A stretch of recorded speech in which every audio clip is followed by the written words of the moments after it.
हमको बीजेपी का फायदा देखना है, न कि अपना फायदा देखना है। वापस बीजेपी आने का मूल कारण क्या था? कोई ऐसा ना काम नहीं कर दिया है, कोई सिस्टम नहीं है उनके पास। नंद गोपाल नंदी आपका विरोध कर रहे हैं या केशव प्रसाद मौर्य का विरोध कर रहे हैं? दोनों ही प्रयागराज से हैं। केंद्रीय नेतृत्व ने ये कहा था एक आदमी है तो दूसरे आदमी को टिकट नहीं दिया जाएगा, उसका पालन किया गया। न कि इनका कोई टिकट काटा गया, न इनका कोई विरोध किया गया। उनका दिल बड़ा नहीं है ना। नंदी जी का अतीक अहमद से जो संपर्क था उसकी खबरें आ रही थी।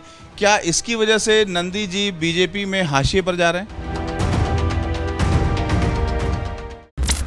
नमस्कार, अनकट में आपका स्वागत है। मैं हूं रविकांत। प्रयागराज इन दिनों माफिया ब्रदर्स के मर्डर के लिए लगातार चर्चा में रहा है, लेकिन अब राजनीति भी गर्मा गई है।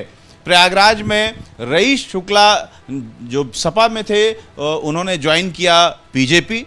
उसके बाद उत्तर प्रदेश के मंत्री नंद गोपाल नंदी ने इसका विरोध किया, क्योंकि डिप्टी सीएम केशव प्रसाद मौर्य ने रईस शुक्ला को ज्वाइन कराया बीजेपी। रईस शुक्ला हमारे साथ हैं और हम जानेंगे कि ये पूरा विवाद क्या है। उत्तर प्रदेश में इस तरीके का मुखर विरोध कम देखने को मिलता है। आपने बीजेपी ज्वाइन की केशव प्रसाद मौर्य के नेतृत्व में स्थानीय तौर पर, लेकिन नंद गोपाल नंदी जो कि खुद मंत्री हैं उन्होंने आपका विरोध किया। देखिए, मेरा नंदी जी से कोई विरोध नहीं है। वो कैबिनेट मंत्री हैं, वो आम आदमी नहीं है, वो कैबिनेट मंत्री हैं। मंत्री होता है, पूरे उत्तर प्रदेश का होता है। उन्होंने अगर ये विरोध किया है तो उनको ये सोचना चाहिए कि जब वो बहुजन से चुनाव जीते थे, पंडित केसरीनाथ त्रिपाठी आज वो नहीं है इस दुनिया में, उनसे बड़ा नेता तो है नहीं। वो 4 बार 5 बार विधायक रहे, विधानसभा अध्यक्ष रहे, बंगाल के गवर्नर रहे, बिहार के गवर्नर रहे। तो उन्होंने अपना बड़ा दिल दिखाया कि बीजेपी का जो पार्टी का फायदा देख रहा है, बीजेपी का फायदा कहाँ है, हमको बीजेपी का फायदा देखना है, न कि अपना फायदा देखना है। उस दिल को दिखाते हुए उन्होंने वो नहीं कहा कि इनको क्यों ले लिया है आपने। और रही बात कि हमको, तो मेरा पूरा परिवार है, जो मेरे पिताजी पंडित राधेश्याम शुक्ल जी हैं, विश्व हिंदू परिषद के सदस्य हैं रहे, और ये आरएसएस के भी रहे। ये ऐसे हो सकता है, आप इसको ये हमारे पार्टी को छोड़ने का एक मतलब ले सकते हैं कि दिन को भूल गए थे, रात में घर आ गए तो उसको भूला नहीं कहते। ये तो मान लिया कि भूला नहीं कहते, लेकिन जो भूले वो किन परिस्थितियों में भूले? बीजेपी से आप समाजवादी पार्टी में गए थे? नहीं, हम भूले, कोई हमारी नाराजगी नहीं थी। और अगर गए तो समाजवादी पार्टी से वापस बीजेपी आने का मूल कारण क्या था? मूल कारण यह है कि माननीय प्रधानमंत्री मोदी जी, जेपी नड्डा जी और पूरे राष्ट्रीय नेतृत्व इतना बड़ा काम किया है, विश्व में इतना बड़ा नाम कर दिया है। इससे हम नहीं, सबका साथ, सबका विश्वास, सबका विश्वास। अखिलेश का प्रेम नहीं मिल पा रहा था आपको? नहीं, अखिलेश का प्रेम नहीं, अखिलेश का हमने उनकी वो करते हैं, लेकिन अखिलेश ने कोई ऐसा ना काम नहीं कर दिया है कि जैसे कोई उनका कुछ भी, हर काम जो है वो कोई सिस्टम नहीं है उनके पास, बिना सिस्टम का हर काम उनके पास। मुलाकात हो जाती थी जब चाहते थे? नहीं, मुलाकात हमारी हो जाती थी, मुलाकात में कोई विरोध नहीं है कि मुलाकात नहीं होती थी। तो ये जो विरोध है, नंद गोपाल नंदी आपका विरोध कर रहे हैं, ये आपका विरोध कर रहे हैं या केशव प्रसाद मौर्य का विरोध कर रहे हैं? दोनों ही प्रयागराज से हैं। नहीं, वो विरोध किसका कर रहे हैं इससे तो मेरा वो नहीं है, लेकिन जहाँ तक बात माननीय केशव प्रसाद मौर्य जी का, डिप्टी सीएम का है, डिप्टी सीएम ने जो काम इलाहाबाद में किया है केशव मौर्य जी ने, अभी तक किसी नेता ने इतना बड़ा काम नहीं किया है इलाहाबाद में।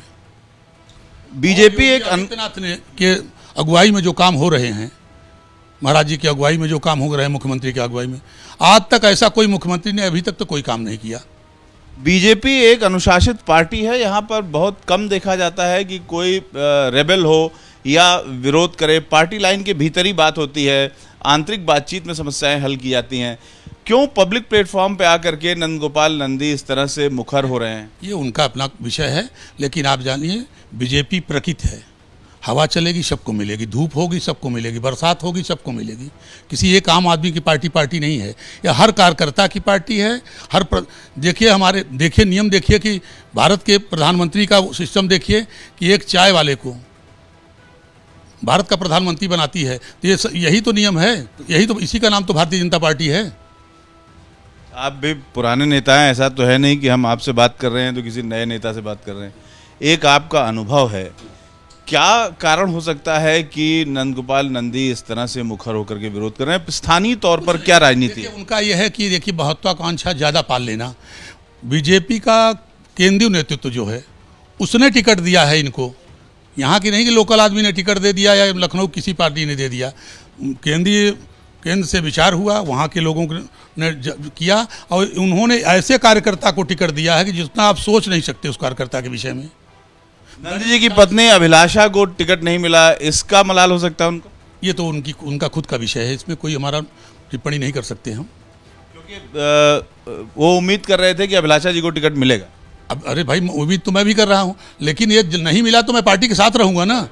ये परिवारवाद को ये हमारे मुख्यमंत्री जी केंद्रीय नेतृत्व ने ये कहा था कि जिसके परिवार में अगर कोई एक आदमी है तो दूसरे आदमी को टिकट नहीं दिया जाएगा, उसका पालन किया गया। न कि इनका कोई टिकट काटा गया, न इनका कोई विरोध किया गया, न कोई माननीय डिप्टी सीएम को कर उन्होंने कोई विरोध नहीं किया है टिकट, क्योंकि उन्होंने तो केंद्र को दे दिया, केंद्र ने दे दिया कि भाई कार्यकर्ता को दिया जाएगा, जिसके घर में एक टिकट है उसको दूसरा टिकट नहीं दिया जाएगा। लोग अगर किसी से हार जाएं तो उससे नाराजगी उनके मन में हो सकती है, लेकिन नंदगोपाल नंदी तो आपसे जीत गए थे, फिर भी नाराज है। लेकिन नहीं, उनका दिल बड़ा नहीं है ना भाई। आपको मैंने अभी बताया था कि माननीय केसीनाथ त्रिपाठी जी आज वो नहीं है दुनिया में, स्वर्गवास हो गया है, लेकिन वो चुनाव हार गए थे इससे नंदी जी से। लेकिन उसके बाद बीजेपी ने उनको लिया। क्यों लिया? इसलिए लिया कि इनके अंदर कुछ दिखाई दिया होगा, बीजेपी ने लिया। लेकिन उनका दिल इतना बड़ा था कि उन्होंने जरा सा भी विरोध नहीं किया कि नंदी जी को क्यों लिया जा रहा है, नंदी जी को लिया जाने, मतलब उन्होंने विरोध किया ही नहीं। तमाम जो खबरें आ रही थी नंदी जी का अतीक अहमद से जो संपर्क था उसकी खबरें आ रही थी, क्या इसकी वजह से नंदी जी बीजेपी में हाशिए पर जा रहे हैं? नहीं, इसकी हमको कोई जानकारी नहीं है, इस तरह की कोई जानकारी मेरे पास नहीं है। तो कुल मिलाकर के बीजेपी प्रयागराज में पूरी तरीके से निश्चिंत हो या अभी ये क्लैश चलता रहेगा दोनों बड़े नेताओं के बीच में? क्लेश नहीं है, घर का वो है, सब आपस में सुलझ जाएगा, किसी तरह का कोई क्लेश नहीं है, किसी तरह का कोई क्लेश नहीं है।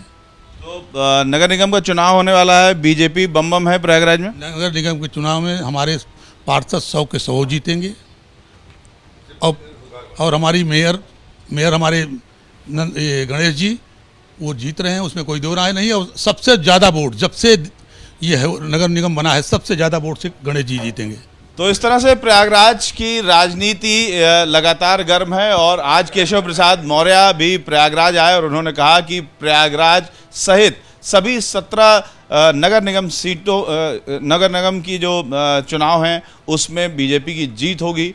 पहले नगर निगम के सदन में बीजेपी का बहुमत नहीं होता था, लेकिन केशव प्रसाद मौर्य डिप्टी सीएम ने ये उम्मीद जताई कि अब यूपी में नगर निगम में भी बीजेपी का बहुमत होगा और ट्रिपल इंजन की सरकार होगी।